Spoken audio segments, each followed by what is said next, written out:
Welcome to all in your Hindi class. Today's subject is Hindi literature.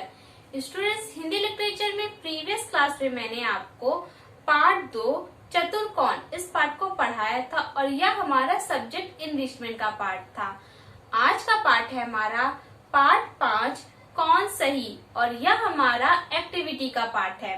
तो students, subject enrichment और activity के पार्टों का कोई भी वर्क आपको अपनी क्लास वर्क की कॉपी में नहीं करना है। इनका वर्क आप अपनी किताब में करेंगे या फिर इन्हें आप अपनी होमवर्क कॉपी में करेंगे। तो स्टूडेंट्स, पाठ को शुरू करने से पहले आइए जानते हैं इस पाठ की संकल्पना। यह कहानी शक्ति तथा तेजी के महत्व पर आधारित है। जीवन में शक्तिशाली होना अच्छा है अथवा तेज होना। आओ इस कहानी को पढ़ें और देखें कि शक्तिशाली होना अच्छा है, तेज होना या दोनों होना। तो इस कहानी को पढ़कर हम जानेंगे कि शक्तिशाली होना अच्छा होता है या फिर तेज होना, या शक्तिशाली और तेज दोनों होना ज्यादा अच्छा होगा। तो आइए अब हम इस कहानी को पढ़ते हैं। तो students, open your book and open the page number 31। एक वृक्ष के नीचे हाथी बैठा था। तभी वहाँ एक बंदर आया। उसने हाथी से पूछा, बड़े भाई तुम क्या सोच रहे हो? हाथी ने कहा, मैं सोच रहा हूँ बड़ा और शक्तिशाली होना बहुत अच्छा है। बंदर तुरंत बोला, हाँ, बड़ा होना तो अच्छा है पर तेज होना और भी अच्छा है। तो स्टूडेंट्स, इस कहानी में एक हाथी है और एक बंदर है। हाथी पेड़ के नीचे बैठकर सोच रहा है कि बड़ा होना अच्छा होता है। तभी वहाँ बंदर आता है और पूछता है क्या सोच रहे, तो वह अपनी बात बताता है। उसकी बात सुनकर बंदर कहता है कि हाँ तुम ठीक कह रहे हो, लेकिन तेज होना उससे भी ज्यादा अच्छा होता है। हाथी ने कहा, नहीं बंदर भाई, मैं तुम्हारी बात से सहमत नहीं हूँ। तेज होने से बड़ा होना ज्यादा अच्छा है। जो बड़ा है वही बड़े बड़े काम कर सकता है, वह शक्तिशाली भी होता है। तभी मैं कहता हूँ बड़ा होना अच्छा है। तो स्टूडेंट्स, हाथी बंदर की बात को सुनकर उसकी बात से सहमत नहीं होता है और कहता है नहीं, बड़ा होना ज्यादा अच्छा है।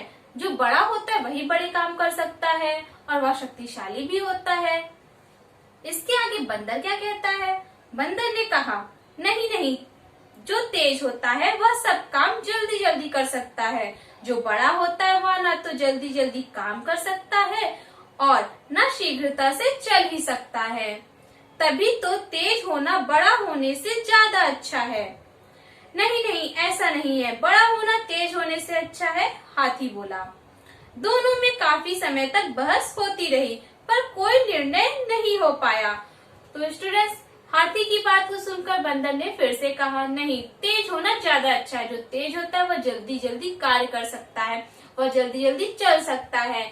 लेकिन फिर हाथी ने कहा, नहीं, मैं तुम्हारी बात से सहमत नहीं हूँ, बड़ा होना ज्यादा अच्छा है। और इसी बात पर उन दोनों में बहस होने लगती है, लेकिन फिर भी कोई निर्णय नहीं हो पाता। तभी वहाँ एक भालू आया। उसने पूछा, क्या हो रहा है हाथी भाई? हाथी ने कहा, मैं कहता हूँ बड़ा होना अच्छा है। यह बंदर कहता है तेज होना अच्छा है। अब तुम ही बताओ भालू भाई, बड़ा होना अच्छा है या तेज होना?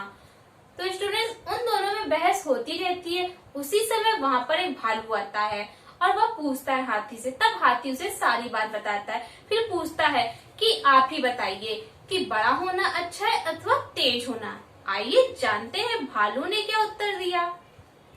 भालू ने कुछ सोचा और कहा, अच्छा देखो, नदी के दूसरी ओर वह बड़ा पेड़ और उसके ऊपर लगा हुआ फूल, जाओ उसे ले आओ, तभी मैं बता सकता हूँ बड़ा होना अच्छा है या तेज होना। तो उन दोनों की बात सुनकर भालू कुछ देर सोचता है, फिर कहता है, नदी के दूसरी ओर पेड़ देखो और उस पर लगा हुआ फूल, जाकर उसे ले आओ, तब मैं बताऊंगा कि बड़ा होना अच्छा है या तेज होना। हाथी और बंदर दोनों नदी की ओर चल दिए। बंदर तेजी से नदी पर पहुंच गया। नदी में बहुत पानी था, अतः बंदर दूसरी ओर ना जा सका। तब तक हाथी भी आ पहुंचा। वह आते ही बोला, अब बताओ बंदर भाई, बड़ा होना अच्छा है या तेज होना? बंदर कुछ नहीं बोला। आओ मेरे ऊपर बैठ जाओ, हाथी ने बंदर से कहा। इस प्रकार वे दोनों नदी की दूसरी ओर उस बड़े पेड़ के पास पहुंच गए। भालू की बात सुनकर वे दोनों नदी की ओर चल देते हैं। बंदर तेजी से नदी के पास पहुंच जाता है, लेकिन नदी में पानी ज्यादा होता है, इसलिए वह वहीं रुक जाता है। तब तक वहाँ पर हाथी आ जाता है। तब वह कहता है, अब बताओ बंदर भाई, बड़ा होना अच्छा या तेज होना? फिर उसके बाद हाथी कहता है, आओ मेरे ऊपर बैठ जाओ। फिर बंदर उसके ऊपर बैठ जाता है, वह दोनों नदी को पार कर जाते हैं। हाथी उस फूल तक नहीं पहुंच सका। बंदर तेजी से फूल तक पहुंच गया। उसने हाथी से कहा, अब बताओ बड़े भाई, तेज होना अच्छा है या बड़ा होना? हाथी कुछ नहीं बोला। बंदर फूल लेकर नीचे आ गया। तो स्टूडेंट, जब वो दोनों वहाँ पर पहुँच जाते हैं, लेकिन हाथी फूल तक नहीं पहुँच पाता और बंदर तेजी से पेड़ पर चढ़कर फूल के पास पहुँच जाता है और उसे तोड़ लेता है और पूछता है हाथी से कि अब बताओ बड़े भाई, तेज होना अच्छा है या बड़ा होना? फिर वे दोनों भालू के पास आए। भालू ने पूछा, इस फूल को पेड़ से कौन लाया? फूल मैं लाया हूँ, बंदर तुरंत बोला। पर तुमको नदी की दूसरी ओर कौन ले गया था? हाथी ने बंदर से पूछा। नदी की दूसरी ओर मैं तुम्हारे ऊपर बैठकर गया था, बंदर ने कहा। भालू ने हाथी और बंदर से पूछा, अब तुम दोनों बताओ, क्या होना अच्छा है, बड़ा होना, तेज होना या दोनों होना? हाथी और बंदर भालू की बात समझ गए। तो स्टूडेंट्स, जब वे दोनों फूल लेकर भालू के पास आते हैं, तब भालू पूछता है, ये फूल कौन लेकर आया? तब बंदर तुरंत कहता है, मैं लाया। तब इस पर हाथी कहता है, तुम्हें नदी की दूसरी ओर कौन लेकर गया? तो बंदर ने जवाब दिया कि मैं तुम्हारे ऊपर बैठकर गया।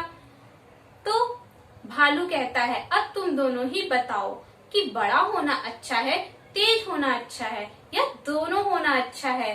तो स्टूडेंट्स, भालू की बात को सुनकर बंदर और हाथी उसकी बात को समझ जाते हैं। तो स्टूडेंट्स, क्या आप उनकी बात को समझ सके कि बड़ा होना और शक्तिशाली होना दोनों ही अच्छा है? सिर्फ बड़े होने से कोई व्यक्ति सभी कार्य नहीं कर सकता और ना ही तेज होने से कोई व्यक्ति सभी कार्य कर सकता है। अतः व्यक्ति के लिए बड़ा होना और शक्तिशाली होना दोनों ही अच्छा है। जो शक्तिशाली होता है और बड़ा होता है, वह सभी कार्य को आसानी से कर सकता है। स्टूडेंट्स, इस पाठ से हमें एक और सीख मिलती है कि अगर हम आपसी सहयोग से कार्य करें तो वह शीघ्रता और आसानी से किया जा सकता है। अकेले करने से वह कार्य हम नहीं कर सकते, लेकिन अगर हम एक दूसरे की मदद करके कार्य करेंगे तो वह आसानी से किया जा सकता है। तो स्टूडेंट्स, आपको ये कहानी कैसी लगी? आप इसे स्वयं पढ़िए और अच्छे से इसे समझिएगा। तो स्टूडेंट्स, पाठ को पढ़ने के बाद अब आते हैं हम इस पाठ के कठिन शब्दार्थ पर और अब जानते हैं हम इन शब्दों के अर्थ। तो आपका पहला कठिन शब्द है वृक्ष। इसका अर्थ होता है पेड़।